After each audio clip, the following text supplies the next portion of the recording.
ফাহমিদা কিয়া এভাবে রান্না করতে করতে মেরে ফেলা যায়।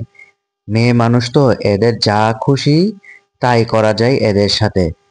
মেয়েদের সবচেয়ে আস্থার জায়গা হলো তার স্বামী, কিন্তু দিনের পর দিন যা হচ্ছে তা দেখতেছি। এরপর কি করবে মেয়েরা? এগুলো তো এক প্রকার শিক্ষা দিতেছে বলতে গেলে। মেয়েদের স্বামী নামক এই অমানুষগুলো সব পারে, সব কেন জানেন? কারণ তারা পুরুষ, এরা আমাদের ভাত কাপড় দেয়। আর এই সমাজে স্বামীদের দেওয়ার ভাত কাপড়ে অনেক দাম, তাই তারা যা খুশি তাই করতে পারে। ফাহমিদা তাসিন কেয়া 25 বছর তার বয়স, ছিলেন রাজধানী শেওড়াপাড়ায় বাসিন্দা এবং 4 সন্তানের জননী। 2025 সালে 13ই আগস্ট রাতে তার রহস্যজনক ঘটে।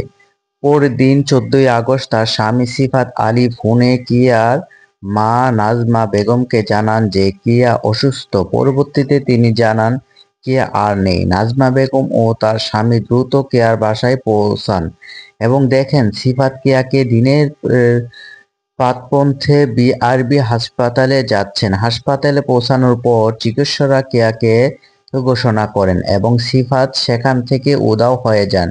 পরবর্তীতে তারা কিয়ার বাসায় ফিরে গিয়ে দেখেন বাসায় তালা দেওয়া। পরিবার অভিযোগ, পারিবারিক কলহর জেরে কিয়াকে শ্বাসরুদ্ধ হত্যা করা হয়েছে। এই ঘটনায় কিয়া মা জান নাজমা বেগম মিরপুর মডেল থানায় একটি হত্যা মামলা দায়ের করেন। সেখানে সিফাত আলী সহ মোট 9 জনকে আসামি করা হয়। মামলার পর থেকে সিফাত পলাতক রয়েছে। 15 আগস্ট কেয়ার মৃতদেহ তার স্বজনরা মডেল থানার সামনে বিক্ষোভ করেন। শ্বশুরবাড়ির লোকজন জিম্মি করে রেখেছেন এবং তাদের সঙ্গে দেখা করতে দেওয়া হচ্ছে না। পুলিশের সহায়তা চেয়ে তারা কোনো সাড়া পাননি। পুরো পুলিশের মধ্যস্থতায় সন্তানদের কেয়ার প্রতিবাদ কাছে হস্তান্তর করা হয়। এই ঘটনা পুলিশ তদন্ত চালিয়ে যাচ্ছে এবং আসামি গ্রেপ্তারের জন্য অভিযান অব্যাহত রয়েছে মিরপুর মডেল থানায়।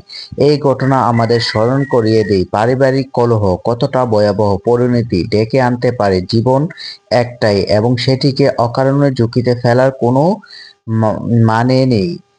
আর আমাদের সমাজে এমন হয়ে আসছে যে মেয়েদেরকে মানিয়ে নেন।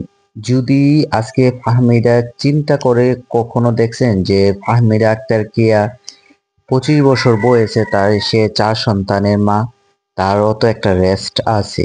যে যদি মা বাবা বা মেয়েরা যদি বলে যে এরকম করে ওই রকম করে, এখন আমাদের সমাজ কি বলবে? মানিয়ে নে, একটু মানিয়ে নে, সব ঠিক হয়ে যাবে। এই যে আমাদের এই উক্তিগুলো আমাদের থাকে যে মানিয়ে নে, মেনে নে, এগুলোর জন্য আমাদের সবকিছু কেড়ে নেই। তো আমাদের উচিত আমরা যাই কিছু করি না কিসের জন্য? আমরা এখান থেকে বেরিয়ে আসার জন্য। আমরা যদি এখান থেকে বেরিয়ে না আসি, আর ভিডিওটি ভালো লাগলে শেয়ার করে দেবেন।